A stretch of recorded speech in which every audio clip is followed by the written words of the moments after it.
因為你完全放錯晒你嘅重心，所以點解你顯化咪就唔成功咯。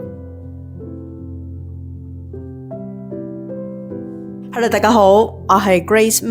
今日咧主要我想同大家咧去分析一下咧，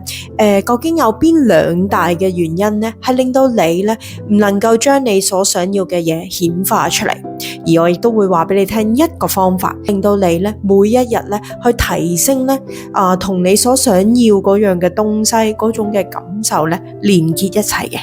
好啦，咁而家咧就讓我咧用呢一個圖咧去話俾你聽，點解你咧同一啲成功嘅顯化人咧嘅分別係乜嘢？呢個就係你而家有一樣嘢想要顯化出嚟嘅例如就係我想要有額外嘅1000蚊嘅收入。咁跟住咧，你每一日都好乖、好努力咁樣去揾一個安靜嘅地方坐低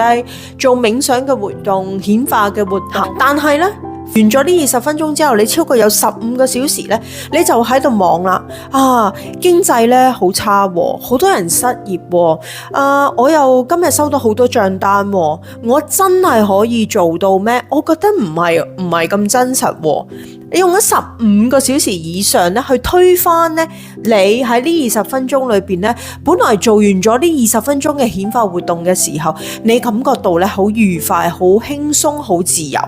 但係呢15小時咧，就將呢所有嘢咧推翻晒啦。咁要作為一個咧成功嘅顯化人士，其實係好簡單嘅啫，就係將呢一個嘅時間分配上邊調轉，去集中於想像咧。佢已經獲得到嗰樣嘢之後，佢嘅感受係點樣？佢嘅人生會有所乜嘢嘅改變？咁我哋喺呢一個嘅天秤裏邊咧，我哋可以見到啲乜嘢咧？由於佢咧每一日咧都放咗好大量嘅精神啦，去想像啦，去感受嗰種嘅自由啦。所以你見到呢一度嘅比重咧係好多嘅，佢亦都會咧係諗下，佢究竟有啲咩行動可以做，令到咧呢一個嘅顯化嘅過程咧係加快啦。佢會寫一啲咧係感恩嘅日記啦，但係就好似我上一集同大家所講嘅，感恩係要真心嘅感恩，而且你感恩嘅內容唔係淨係好簡單話我感恩有杯水，我感恩有呢一餐飯食，我哋要感恩整呢一餐飯嘅人，佢為你嘅付出啦，咁當佢投放咗好多精神，佢嘅專注力放咗集中喺呢個正面嘅力量上面嘅時候咧，咁你諗下，佢內心嘅負面嘅力量咧，其實好少，少到近乎於零嘅。如果你想成為一個咧係顯化成功嘅人咧，就係而家要將你嘅天秤咧集中於咧係正面嘅力量。呢個正面嘅力量越重嘅時候，負面嘅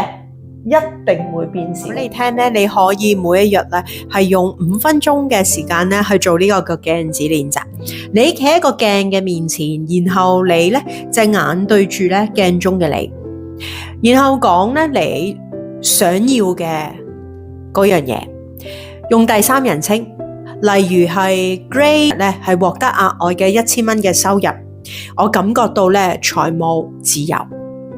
記住做呢一個練習咧，你只係需要咧係5分鐘啦，5分鐘，然後可以嘅話咧，你咧一日全日裏邊咧可以做咧係5次。咁記住啦，呢一個咧係好簡單嘅一個嘅自我催眠嘅方法。喜歡我今日嘅影片內容嘅話咧，就請你 share 俾你嘅朋友啦 ，like 我嘅 video 啦，同埋 subscribe 我嘅 channel。最重要嘅係撳埋嘅小鈴鐺。一有一個新嘅片段嘅時候咧，你就會第一時間知道啦。而如果你想要咧係有更多嘅可以喺思維改變上邊咧獲得更多嘅小貼士嘅話咧，就請你喺我嘅 caption 下邊加入我嘅群組，因為喺個群組裏邊咧，你會有一個非常之好、非常之有呢個力量嘅